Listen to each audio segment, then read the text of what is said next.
পালন করতাম তাহলে আমাদের মধ্যে ভবিষ্যৎ থাকত।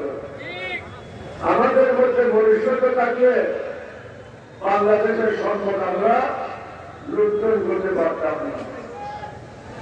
আজকে সম্পদ লুণ্ঠন করেছে ইব্রাহিম সাহেব আমার কথা বলে শুধু এসালামের কথা বলছে। এসালামের ব্যয় এবং গ্রন্থবাই সাইফুল ইসলাম ওর নাম হচ্ছে যার 632টা বাড়ি লন্ডনে পাওয়া গেছে। তারা হলো দুজন আপন ব্যয় এবং গ্রন্থবাই গ্রন্থবাই। এই দুজনের কাছে বাংলাদেশের অর্ধেক সম্পদ। এটা হলো কিভাবে? মোদির কারণে। মোদি বাংলাদেশের ভালো চায় না। আমরা ভারতের হিন্দুদের বিরুদ্ধে নই, ভারতবাসীর বিরুদ্ধে নই, কিন্তু বর্তমানে ভারতের যে সরকার আছে তাদের বিরুদ্ধে আমাদের অবস্থান।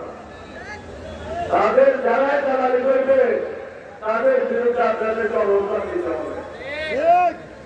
15 বছর আপনাকে আপনার পরিবারকে বাংলাদেশকে লুটপাট করে দিয়েছে, দেশের অস্তিত্ব বিলীন করে দিয়েছে। হাসিনা মনে করছে জোর দেখবে না, কারণ তিনি এখন কৌশল ভাবে কাজগুলি করেছেন।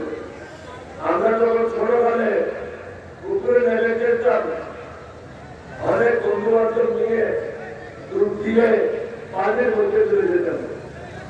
কিছু কিছু দুষ্ট ছেলে ছিল, পায়খানা প্রস্রাব আসলে ওরা বাইরে আর যেত না, তারা মিশিয়ে যাবে যেত, ডুব দিয়ে পায়খানা করে দিত। পায়খানা তো হালকা, উঠলে ওইটা মাথার উপরে উঠে, যে পায়খানা করে তার মাথার উপরে পায়খানাটা উঠে। আমাদের অবস্থাটা সেটা হয়েছে, আওয়ামী অবস্থা সেটাই হয়েছে। যেভাবে দেশের সম্পদ লুণ্ঠন করেছে ওইভাবে তাকে দেশ থেকে পলায়ন করতে হয়েছে। আমি 3 বছর আগে থেকে বলেছি, এই ইব্রাহিম সাহেব ছিল আমাদের প্রেসিডেন্ট সদস্য, ডক্টর দালাল ছিল। আমি বলেছি তোমাকে পড়াতে হবে, কিন্তু পড়ানোর সময় গায়ের কাপড় নিয়ে পড়াতে পারবে না, কাপড় ছাড়াই পড়াতে হবে। একটা কথা চিন্তা করেন, যে মহিলা জীবিত অবস্থায় নিজের স্বামীকে শান্তিতে রাখতে পারে নাই, সেই মহিলা কিভাবে বাংলাদেশে লোকজনকে শান্তিতে রাখবে? চিন্তা করেন। আল্লাহ করতেন, নবী করিম সাল্লাল্লাহু করতেন, স্বামী যদি রাত্রি না থাকে স্ত্রী বেড়াতে যাবে না,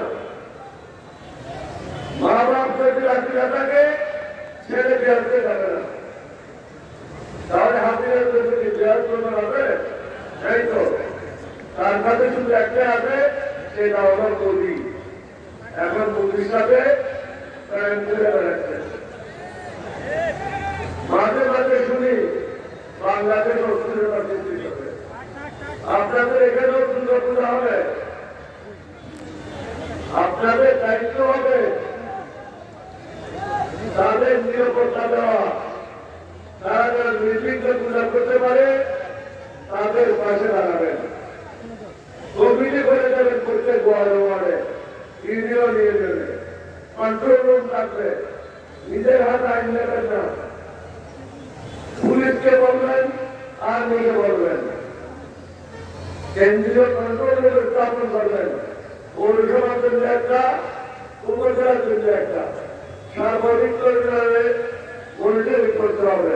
কারণ আমাদের আমরা হলাম 71% মাইনরিটি হলো শুধু 9%, হিন্দু খ্রিস্টান বুদ্ধিস্ট 9%।